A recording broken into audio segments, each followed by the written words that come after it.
Bien, mais je vais commencer par une anecdote parce que la présence de Michel Guingouin m'a fait me rappeler les contacts que j'avais eus avec lui à l'époque.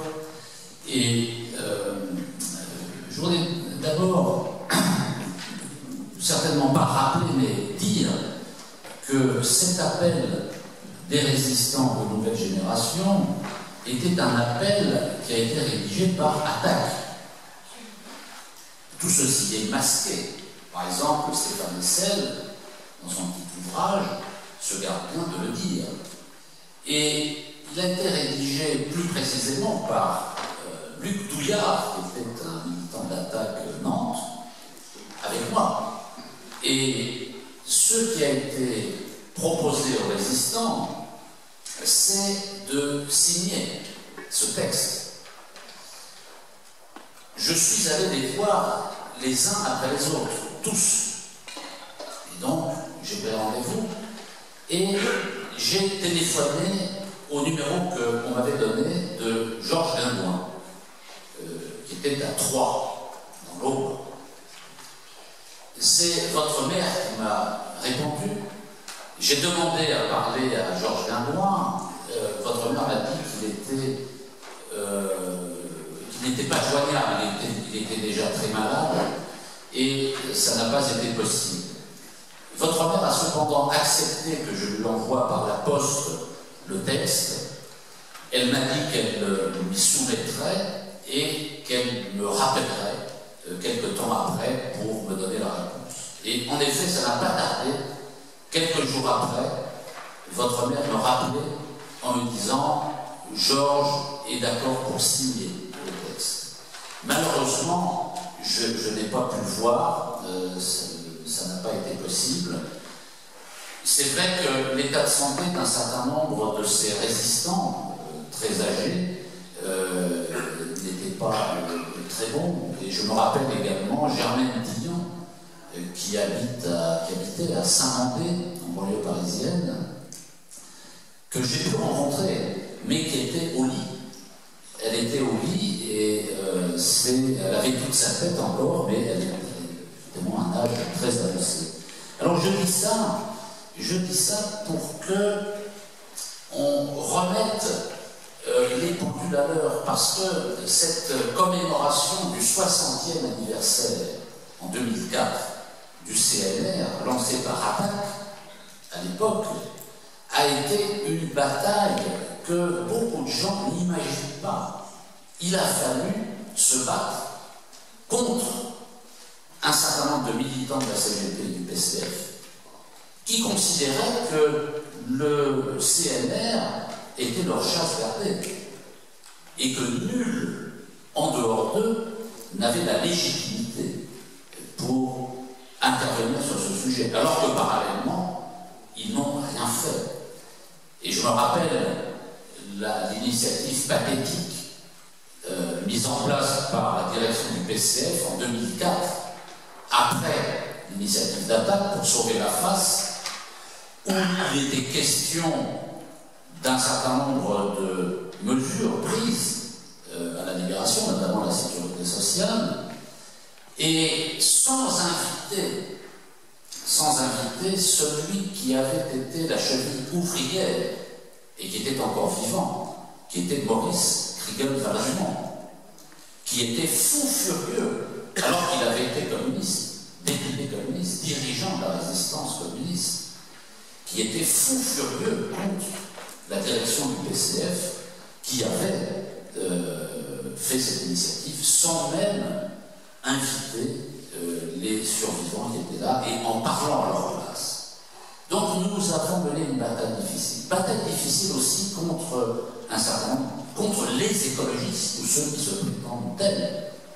Parce que pour eux, la crise, le productivisme est né au moment de la libération. Ils contestaient le fait même de la politique menée à la libération, parce que selon eux, c'est là que se trouvaient, dans cette politique, les racines du productivisme. Par exemple, la bataille de la production lancée à la libération. Et donc nous nous sommes opposés aux Verts, aux écologistes de tout poil, qui voyaient à tort, parce que le productivisme n'est pas à rechercher dans la politique menée à la libération, il est à rechercher dans la politique des grandes firmes multinationales et du capitalisme, tout simplement. Et puis, donc, nous avons malgré tout tenu cette initiative, et Michel le rappelait, personne n'a relayé, et ça n'a pas eu l'impact que ça aurait dû avoir. Raison de plus pour nous d'être tout à fait satisfait de voir que l'appel des résistants aux jeunes générations, 10 ans après, est en train de ressurgir. Ça a mûri, ça a pris 10 ans pour mûrir, et nous pensons que c'est une excellente chose. D'ailleurs, on peut remarquer que pour le 70e anniversaire du CNR, de son programme, il ne se passe quasiment rien. Les rares survivants ne sont pas sollicités. Attaque, par exemple, alors que nous avons fait beaucoup de choses, pas seulement sur le plan national, mais dans les départements, il y a 10 ans, aujourd'hui, c'est quelque chose qui est totalement oublié. Rares sont les initiatives. Alors, il faut essayer de comprendre quelles sont les raisons idéologiques de tout cela, parce qu'il y a des raisons idéologiques. Et je pense qu'on peut, mais Gilles va certainement revenir sur le sujet, mieux que je ne pourrais le faire, il y a certainement 2 raisons qui font qu'aujourd'hui, le Conseil national de la résistance et son programme ne sont plus dans l'air du temps. La première raison, c'est que ce programme mettait en son centre la souveraineté populaire. Autrement dit, la nécessité pour le peuple d'être le souverain et de décider de ce qui allait se passer. Le reste n'est qu'une conséquence de la souveraineté populaire et donc nationale, puisque cette souveraineté ne peut s'exercer que sur le plan de la nation. Avec les campagnes de propagande sur la mondialisation, sur la pseudo-construction européenne, qui n'est que la construction de l'eurolibéralisme, l'idée a été imposée dans les esprits que toute souveraineté populaire était désormais non seulement impossible, mais dangereuse, porteuse de pulsions nationalistes, comme on a pu le lire ici ou là ces dernières semaines, et que revendiquer la souveraineté du peuple et de la nation était de nature extrêmement dangereuse. Il ne fallait plus revendiquer la souveraineté de la nation parce que c'est ça qui provoquait les guerres, c'est ça qui provoquait les tensions entre les peuples. Et puis la deuxième raison, c'est que à cette époque, donc du CNR et de la libération, l'opérateur principal, c'est l'État. C'est l'État qui prend possession, au nom de la nation, des grands moyens de production, d'échange et financiers. C'est l'État qui planifie l'activité économique, mais là aussi, ça n'est plus dans l'air du temps, puisque on est parvenu à faire entrer dans les esprits l'idée que l'État allait devenir comme l'Union soviétique, et que finalement, renforcer, demander un rôle, le rôle que doit jouer l'État, celui de porteur de l'intérêt général, d'instrument de la souveraineté du peuple. L'État, c'est l'instrument de la souveraineté du peuple. C'était s'orienter inévitablement vers une société de type soviétique. Et donc, Il ne faut plus revendiquer la souveraineté du peuple, il ne faut plus revendiquer l'utilisation de l'État comme instrument du peuple, parce que tout ceci porte en germe un projet totalitariste, totalitaire. Voilà la raison, certainement pour laquelle, les raisons pour lesquelles le Conseil national de la résistance, son programme, sont aujourd'hui mis sous la table. Par les médias, bien évidemment, mais par ceux-là même, certains d'entre eux qui en faisaient partie. La direction du Parti communiste parle évidemment de la résistance, etc., mais à titre commémoratif, pas comme un fait politique qui garde toute son actualité. La CGT ne fait pas mieux. Ne parlons même pas de la CFDT qui ne doit même plus se rappeler qu'elle a fait partie du CNR. Alors, nous mettons les pieds dans le plat, justement pour réactiver cette réflexion. Et je vais donc reprendre un certain nombre d'éléments contenus dans le programme du CNR. Le programme du CNR, c'est deux parties. Une première partie qui porte sur les mesures à prendre pour libérer le territoire, les actes de guerre, etc., notamment, et une deuxième partie qui porte sur ce qu'il convient de faire une fois le territoire libéré. Et c'est cette deuxième partie que je vais évoquer. Elle est très courte, hein, c'est deux pages. Il manque évidemment des choses dans ce programme de la résistance. Il manque deux choses principales. La première, c'est le droit de vote des femmes, qui n'apparaît pas. Ce sera fait à la libération, mais ça ne figure pas dans le programme. Et puis la question coloniale. Il y a un silence un peu inquiétant de programme du Sénat sur la question coloniale, qui posera des problèmes à la libération, puisque la France, pendant la période 45-47, va quand même commettre un certain nombre de massacres, alors qu'il y a des milices communistes, Madagascar, Sétif, en Algérie, et puis l'Indochine. C'est d'ailleurs un des motifs pour lesquels les milices communistes seront révoqués, parce qu'ils vont manifester leur solidarité avec les peuples. Par exemple, je cite juste un exemple, à l'Assemblée nationale, alors que le ministre communiste est François Bidou, le ministre de la Défense, le groupe communiste le gouvernement va demander un vote de confiance, un soutien aux armées engagées en Indochine déjà. Les députés communistes ne vont pas soutenir, alors que le ministre de la Défense est communiste. Donc ce sont des contradictions qui vont se développer et qui vont contribuer à favoriser la révocation. Alors, sur ce programme, je voudrais commencer par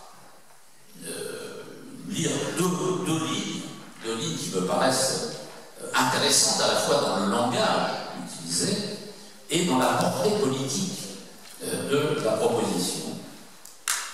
Voilà ce que dit à un moment ce programme. Il dit, afin d'exiger la confiscation des biens des traîtres et des trafiquants de marché noir, l'établissement d'un impôt progressif sur les bénéfices de guerre et plus généralement sur les gains réalisés au détriment du peuple et de la nation pendant la période d'occupation, ainsi que la confiscation de tous les biens ennemis, etc. C'est une phrase extrêmement forte, avec des mots très forts. Il y a un parallèle à établir avec la période d'aujourd'hui. Traître. Nous avons adopté un texte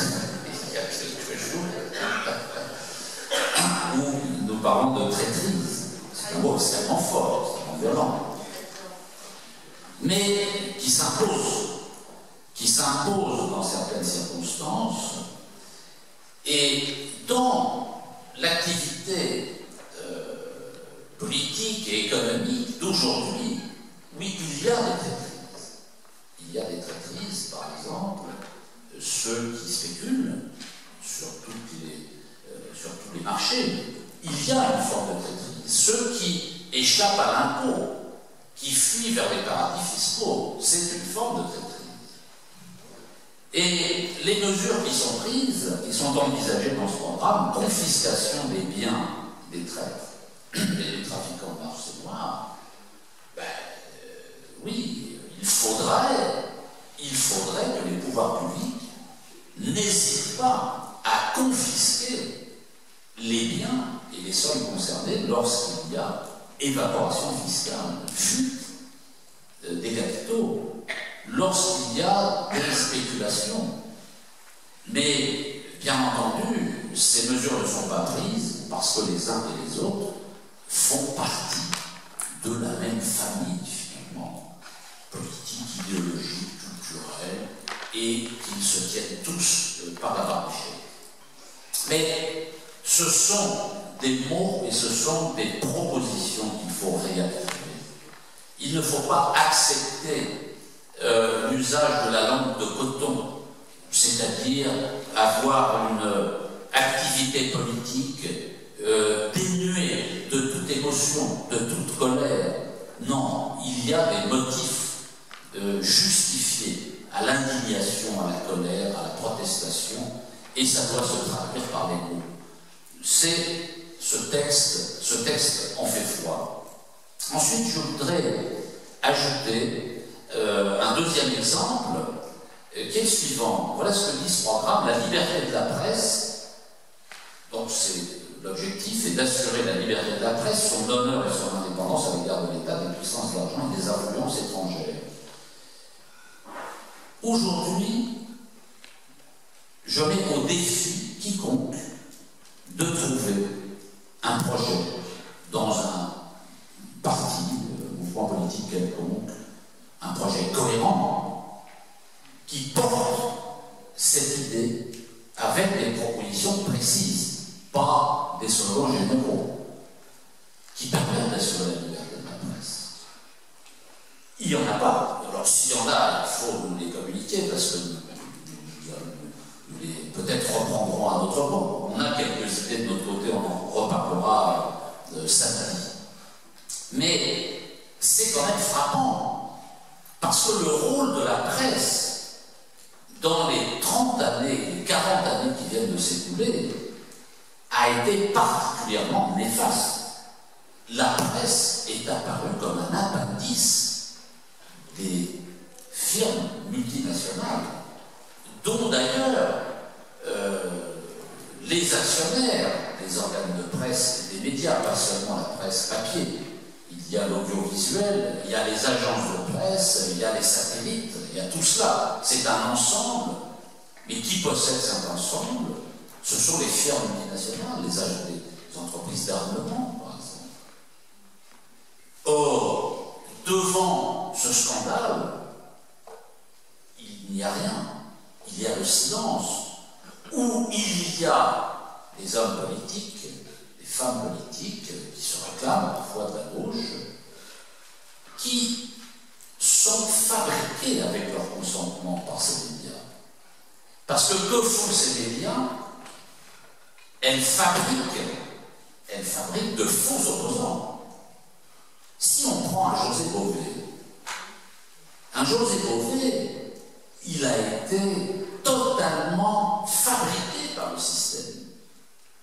Quoique on ait pu voter les uns et les autres, quelles qu'aient été nos opinions il y a quelques années sur le personnage. D'ailleurs, on voit la trajectoire, c'est la même. C'est comme Cohn-Bendit. Daniel Cohn-Bendit est un pur produit fabriqué par le système, qui se décide, qui se fabrique ses propres opposants. C'est beaucoup plus facile de faire comme ça. Et il y en a un certain nombre qui occupent l'espace médiatique, non pas par leurs valeurs personnelles, non pas par les idées qu'ils développent, mais si, un petit peu les deux, mais parce que le système a compris que c'était intéressant de se fabriquer ces faux opposants, parce qu'au moment crucial, ils rejoindront le bercail. Et quel est le moment crucial? Le moment crucial, c'est la nation et c'est l'État. Sur ces deux questions principales, ces gens-là, ils sont contre la nation, ils sont contre l'État. Ils le disent avec des mots différents. On le voit avec la question de l'euro et de l'Union européenne. L'euro et l'Union européenne, c'est le révélateur de cette réalité. Parce qu'au-delà des fausses contradictions entre les uns et les autres, au bout du bout, il y a un arc commun sur lequel on peut trouver le Front National qui est fabriqué comme repoussoir à propos des questions européennes, le Front National, le Parti Socialiste, l'UMP, les différents avatars du centre, on appelle le centre, le Front de gauche et l'extrême gauche. Ils sont tous contre la sortie de l'euro. Ils sont tous contre la sortie de l'Union européenne. Parce que derrière, il y a les deux questions centrales. La vraie souveraineté du peuple, c'est-à-dire dans le cadre national, et le rôle de l'État comme instrument de la souveraineté du peuple, et pas, comme certains marxistes le pensent, le croient, comme instrument de domination d'une classe sur une autre. C'est beaucoup plus complexe que ça. Et c'est réversible. C'est précisément pour cela que l'État doit être l'instrument de la souveraineté du peuple, parce qu'il va utiliser la puissance de l'État contre les classes dirigeantes. C'est l'objet de du rapport de force politique. Et la question de la politique monétaire, par exemple, eh ben, elle est particulièrement intéressante parce qu'elle réunit les deux aspects, l'aspect national et l'aspect de l'État. Alors donc, la question de la presse. Et puis, on peut ajouter une autre proposition que fait ce programme, c'est l'instauration d'une véritable démocratie économique et sociale impliquant l'éviction des grandes féodalités économiques et financières de la direction de l'économie. Et ça aussi, on est obligé de constater un recul absolument colossal sur ces questions-là, c'est-à-dire sur la question de la propriété. Et cette question de la propriété sociale des moyens de production, quelles que soient les formules, et cet après-midi d'ailleurs, on verra certainement différentes formules de propriété sociale. Pas simplement la nationalisation, mais les différentes formes de propriété sociale. Cette question est revenue en 1981-82, au moment de la victoire de Mitterrand, le 10 mai 81, puisqu'il y a eu des nationalisations. Mais très vite, mais d'ailleurs, certaines mauvaises langues disent que Mitterrand avait lâché un peu de vapeur et qu'il avait mis quelques nationalisations dans le programme, mais que c'était pour en sortir assez vite. Hein. Il fallait rassurer les masses, mais d'ailleurs, cette opinion qui circule sur la vraie volonté de Mitterrand peut être confirmée par le fait que la structure de direction des entreprises nationalisées et surtout la stratégie des entreprises nationalisées n'ont pas changé. C'était les mêmes stratégies et c'était les mêmes directions, les clones du Trésor. Les entreprises nationalisées étaient dirigées par le Trésor, par les hauts fonctionnaires du Trésor, dont on sait que leur recrutement se fait sur base idéologique. La direction du Trésor en France est un foyer très actif, qui fabrique les ministres, qui guide les ministres, qui impose ses bureaux ministres, démunis techniquement devant leur technicité, précisément, mais qui sont les porteurs de l'idéologie néolibérale la plus absurde, parce qu'on voit où nous ont mené ces conceptions. Donc, actualité du programme de la résistance sur les questions de propriété. Aujourd'hui, plus que jamais, il y a besoin de propriété sociale. Pour d'abord, une première raison, c'est que nulle structure, nulle entité dans la société, dans une communauté politique, ne peut avoir un poids qui peut concurrencer celui de l'État. Or, les firmes multinationales sont aujourd'hui capables de concurrencer l'État. On l'a vu, par exemple, dans certains pays, quand il y a eu la thérapie de choc appliquée à la Russie.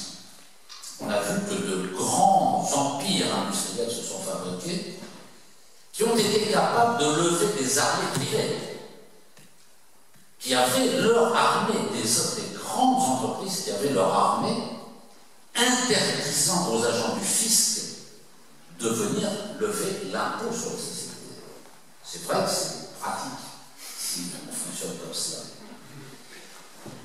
Il y a donc, avant toute question économique, il y a la nécessité pour les entreprises et pour l'État, encore une fois comme instrument de la souveraineté du peuple, de démanteler les entités privées qui pourraient avoir une influence néfaste sur la communauté politique.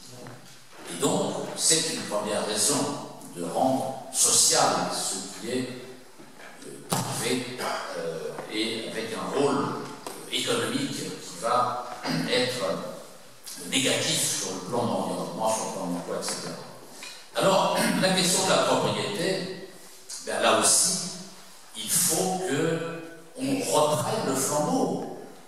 Et les motifs aujourd'hui sont encore plus importants qu'hier parce que la taille de ces entreprises a grandi, elles se sont élargies, il y a la finance, il y a les services, il y a les médias. Donc, il y a donc, je pense, une dernière chose que je voudrais signaler dans ce programme de la résistance, c'est ce qui est dit sur le plan social, le droit au travail. Le droit au travail, qui est repris d'ailleurs dans le préambule de la Constitution de 1946, puisqu'il est mentionné à la fois le droit au travail, mais le devoir de travailler. Ce sont les deux choses, droit au travail et devoir de travailler. Sur cette question particulière mais essentielle, parce que lorsque l'on regarde toutes les études politiques, toutes les enquêtes d'opinion depuis 30 ans, en France et en Europe, sur les préoccupations de la population, c'est la question de l'emploi qui vient en tête, de manière permanente et de manière massive. On pourrait donc se dire que les partis politiques, les syndicats, d'autres forces qui ont à cœur de tenter de résoudre les problèmes de la population, mettront au cœur de leurs problèmes, de leur programme, le droit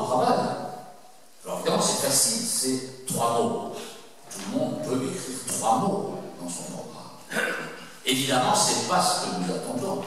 On attend ces 3 mots, on attend qu'on nous explique comment on va faire concrètement, juridiquement, économiquement, politiquement, pratiquement. Il suffit d'aller regarder les programmes des partis politiques, quels qu'ils soient, je dis bien quels qu'ils soient, pour se rendre compte qu'il y a un écrasement total des forces politiques sur cette question, qui ont été convaincus qu'on ne peut plus résoudre le problème. Parce que quoi? Parce qu'on retombe sur les 2 explications de tout à l'heure qui font qu'aujourd'hui le programme du CNR n'est plus dans l'air du temps. Parce que pour résoudre le problème de l'emploi, il faut la souveraineté du peuple, la souveraineté nationale, c'est-à-dire qu'il faut des mesures protectionnistes. Sinon, ça ne marche pas. Il ne peut pas y avoir de plein emploi dans le cadre de l'Union européenne, faite de libre-échange, et dans le cadre, au-delà de l'Union européenne, de la mondialisation, faite de libre-échange également. Ça n'est pas possible. Or, comme ces forces politiques considèrent que la nation est dépassée, voire dangereuse, eh bien, on ne se donne pas les moyens de résoudre le problème de l'emploi.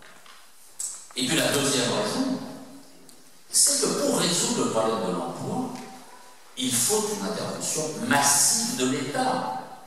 Ce n'est pas le marché qui va résoudre le problème de l'emploi quand même.